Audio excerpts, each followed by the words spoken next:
अमीर और अमीर होता जा रहा है, गरीब और गरीब होता जा रहा है। क्यों? ऐसा ही कुछ कहते हैं ना हम लोग। ऐसा यूं ही नहीं होता। आज मैं आपको सारी चीज़ें क्लियर करता हूँ। हेलो दोस्तों, सत श्री अकाल, आदाब, नमस्कार। मैं आसिफ खान एक बार फिर आपके सामने एक बहुत ही अच्छी मोटिवेशनल स्टोरी लेकर आया हूँ। अगर आप मेरे चैनल पर नए हैं और अभी तक आपने मेरा चैनल सब्सक्राइब नहीं किया है तो सबसे पहले चैनल को सब्सक्राइब करें, बेल आइकन प्रेस करें। शुरू करते हैं। एक बार की बात है, एक राजा अपने 3 नौकरों को बुलाता है। पहले नौकर को राजा 5 मुद्राएं देता है और उससे कहता है कि मैं 1 साल के लिए कहीं जा रहा हूँ, ये ले तुझे 5 मुद्राएं दे रहा हूँ और 1 साल बाद मैं देखूँगा तो इन 5 मुद्राओं के साथ क्या करता है। मैं तुझसे इसका हिसाब 1 साल बाद लूँगा। दूसरे नौकर को बुलाता है, उसे राजा 3 मुद्राएं देता है, सेम वही कि मैं 1 साल बाद लौटूंगा, मैं देखता हूँ इन 3 मुद्राओं का तू क्या करता है।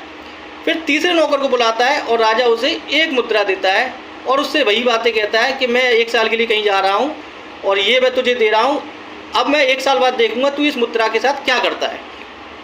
राजा अपने सफ़र पे चला जाता है।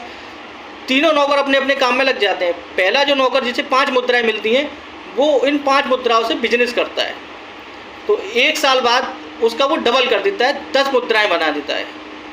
दूसरा जो नौकर होता है वो उन मुद्राओं को 3 से 5 कर देता है, वो भी किसी काम में लगा देता है, वो उससे 3 से 5 कर देता है। और तीसरा जो नौकर होता है वो कहता है कि यार राजा की मुद्राएं बहुत कीमती है, राजा ने दिए यार, मुझे संभाल के रखना होगा, राजा अगली बार हिसाब मांगेगा। क्या करता है, गड्ढा खोदता है और उस गड्ढे में उस मुद्रा को दबा देता है। अब 1 साल हो जाती है, राजा आता है, तीनों से हिसाब लेता है। तो सबसे पहले 5 मुद्रा वाले नौकर को बुलाया जाता है। उससे कहता है हाँ भाई, क्या हिसाब है, जो तुझे मैंने 5 मुद्राएं दी थी कहाँ है वो? कि लो राय साहब, ये मैंने 10 बना दी, मैंने इसे इस व्यापार में लगा दिया, वहाँ से मुझे इतना फ़ायदा हुआ जो मैंने डबल कर दी। ठीक। दूसरा, हाँ भाई तेरा क्या हुआ, तुझे 3 मुद्राएं दी थी, वो कह रहा मैंने राय साहब उनको 5 कर दिया, उसने भी किसी काम में लगाया था ना, उसने कहा राय साहब मैंने इसको 5 कर दिया। तीसरा जो नौकर आता है उससे कहता है हाँ भाई तेरा क्या हुआ, तुझे मैंने 1 मुद्रा दी थी, उसका क्या हुआ? हाँ राय साहब मैंने बड़ी संभाल के रखी हुई है। गड्ढा खोलता है, निकाल के लाता है, लो राय साहब देखो जैसी आपने दी थी वैसी है। समझिए, उसने क्या किया, जैसी की तैसी उसे संभाल के रख ली। अब राजा क्या करता है, जिसको 1 मुद्रा दी थी उससे वो भी ले लेता है और किसको दे देता है, जिसके पास पहले से 10 हैं। तो ये ऐसे ही नहीं, जो कहावत है वो ऐसे ही नहीं है कि अमीर और अमीर होता जा रहा है, गरीब और गरीब होता जा रहा है। तो वो अपनी हरकतों से गरीब हो रहा है। जिसको 1 मुद्रा दी थी वो उस लायक भी नहीं है, वो उस लायक भी नहीं है। इसी भगवान देता भी उसे है जो डिज़र्व करता है। जैसा मैं अक्सर कहता हूँ, मिलता उसे ही है जो डिज़र्व करता है, जो उस चीज़ की चाह रखता है। अब जिसको उस चीज़ की चाह नहीं है उसे वो उतना भी देकर क्या होगा। अब बेशक चाहे लोग अपने आप को कोसते रहें कि नहीं मेरे पास ऐसे होता तो मैं ये कर लेता, सीधा सिद्धांत यही है कि वो देता भी उसे है जो डिज़र्व करता है।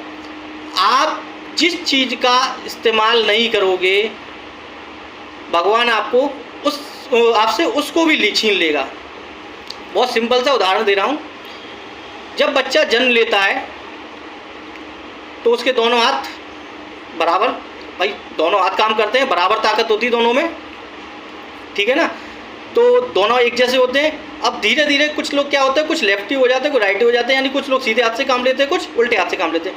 अब जो लोग सीधे हाथ से काम लेते हैं तो उनके सीधे हाथ में ताकत धीरे धीरे बढ़ती चली जाती है और उल्टे हाथ में घटती नहीं है।